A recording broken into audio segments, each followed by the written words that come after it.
ओम शांति पाल भाई। ओम शांति ईश्वर भाई। पाल भाई, हम आज के मूल्य रिवीजन कर रहे हैं और आज 10 तारीख है जी। और फरवरी माह से 2025 का।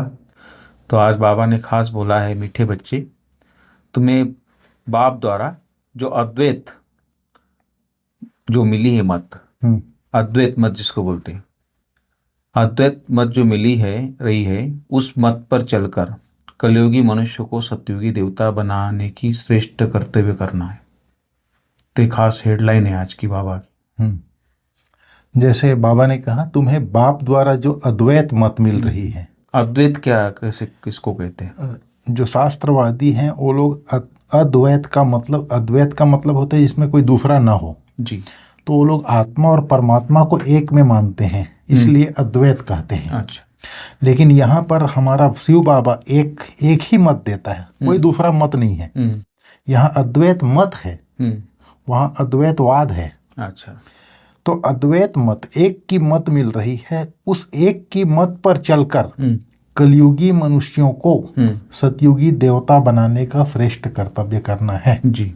हम खुद उस मत पर चलेंगे, फिर हमारे जो संबंध संपर्क में जिनको बाप का परिचय नहीं है उनको परिचय दे करके उनको भी सतयुगी देवता देवी देवता बनाने का श्रेष्ठ कर्तव्य करना है। जी। तो पाल भाई, आज का प्रश्न है मुरली का, सभी मनुष्य मात्र दुखी क्यों बने हैं और उसका मूल कारण क्या है?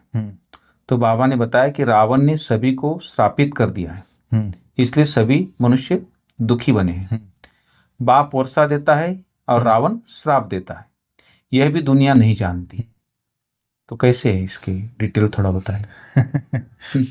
बाबा ने कहा रावण जो है श्राप देता है तब दुखी बनते हैं। श्राप क्या दिया है उसने? एक्चुअल में ये खेल है सुख और दुख का। नहीं, रावण ने क्या श्राप दिया है? बात ऐसा है, जैसे राम और रावण दोनों का राज्य चलता है इस सृष्टि पर, जिसको सुख या दुख कहो, सुख दुख का खेल कहो। जी।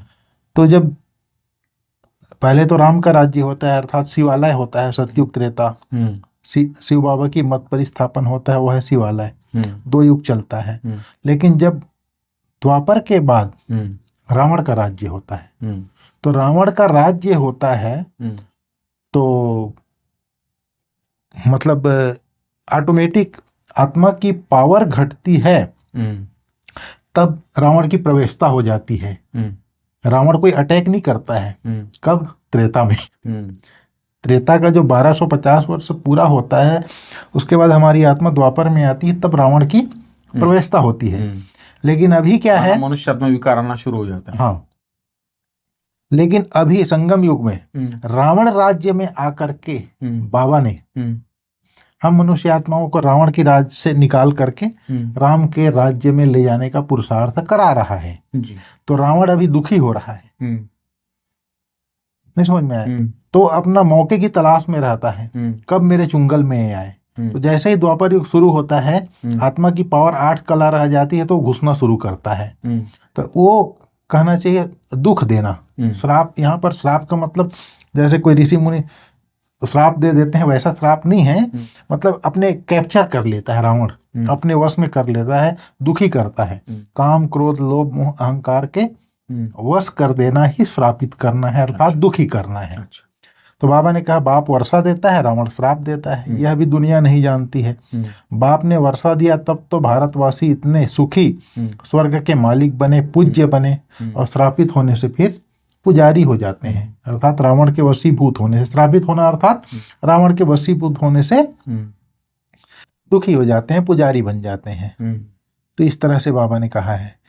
तो बाबा ने आप जो बोला कि बाप जो वर्षा देता है, तो बाबा ने उसके लिए आज पुरुषार्थ बताया, विजय माला में आने के लिए बाप का मददगार बन सर्विस करनी है, एक माशूक के साथ ही सच्ची प्रीत रखनी है, एक को ही याद करना है, और अपना एक्यूरेट एम ऑब्जेक्ट को सामने रख पुरुषार्थ करना है, डबल अहिंसक बनना है, देवता बनने का पुरुषार्थ करते रहना है। तो ये बाबा ने मुख्य बातें बताई आज विजय माला में आने की। जैसे बाप का मददगार बनना, बाबा ने कहा पवित्र बनना ही बाप का मददगार बनना है। जी।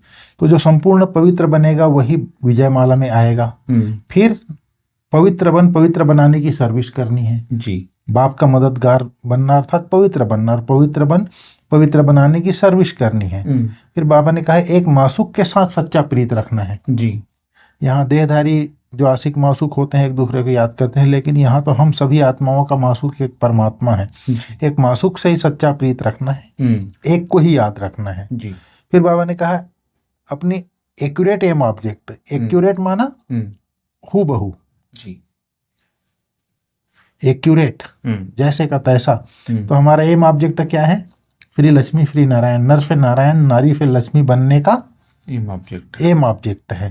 उसको सामने रखना है कि मुझे ऐसा बनना है। बाबा कई बार बोलता है ना, लक्ष्मी नारायण के चित्र के आगे बैठ जाओ और चिंतन करो। फिर बाबा ने कहा डबल अहिंसक बन मनुष्य को देवता बनाने का श्रेष्ठ कर्तव्य करना है।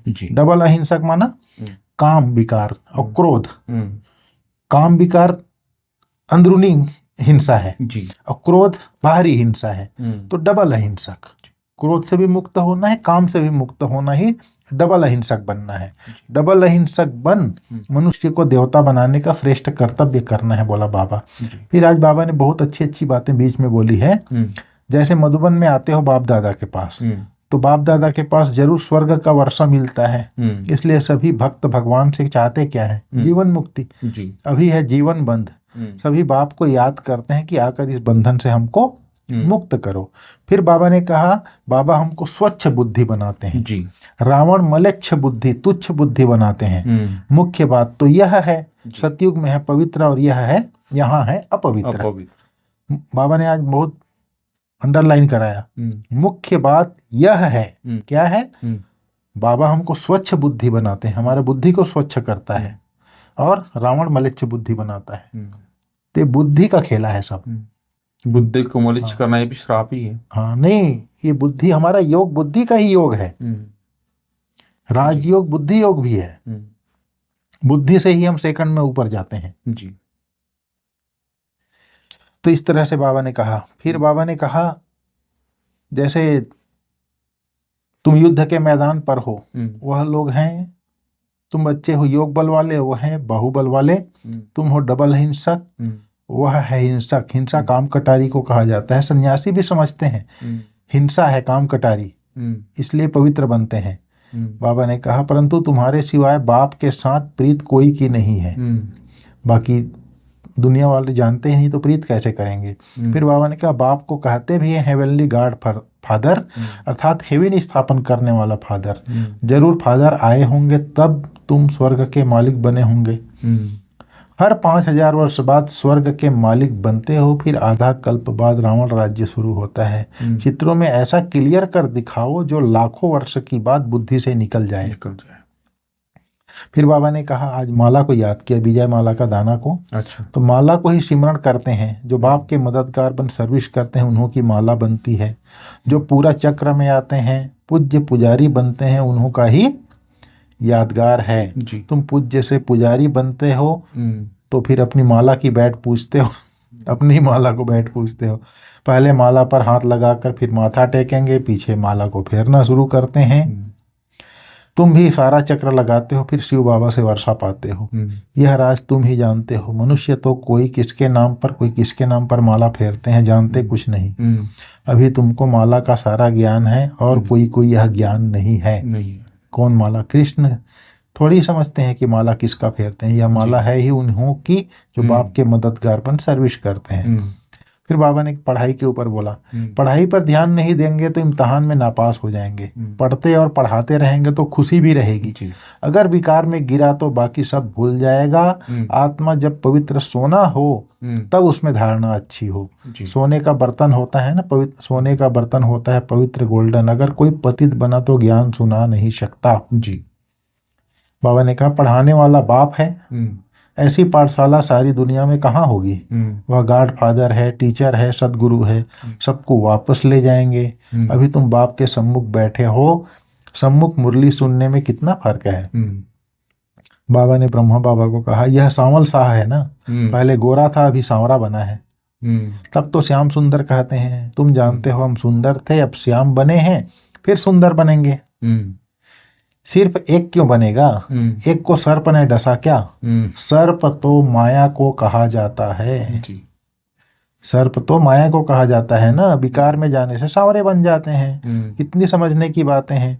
बेहद का बाप कहते हैं गृहस्थ व्यवहार में रहते यह अंतिम जन्म फारमाइशेक मेरे लिए पवित्र बनो।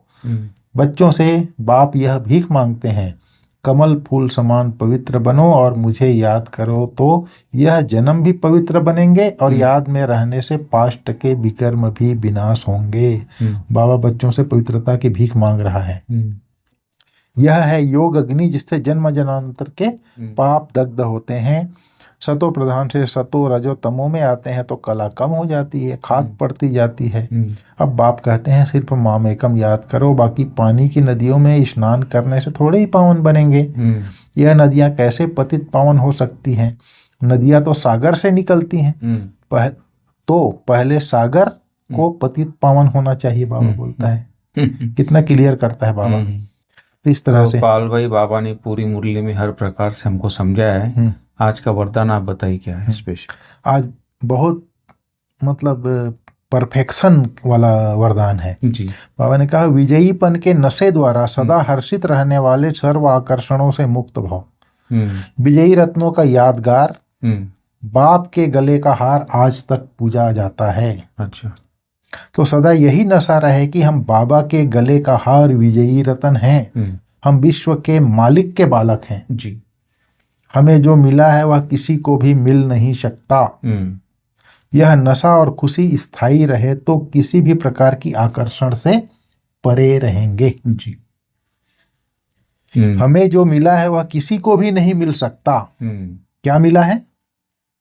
स्वयं बाप मिला है, वह किसी को भी नहीं मिल सकता। यह नशा और खुशी स्थायी रहे तो किसी भी प्रकार की आकर्षण से परे रहेंगे जी। जो सदा विजयी हैं वो सदा हर्षित हैं, एक बाप की याद के ही आकर्षण में आकर्षित हैं जी। जो सदा विजयी हैं वो सदा हर्षित हैं, एक बाप की याद के ही आकर्षण में आकर्षित हैं जी। हम विश्व के मालिक के बालक हैं।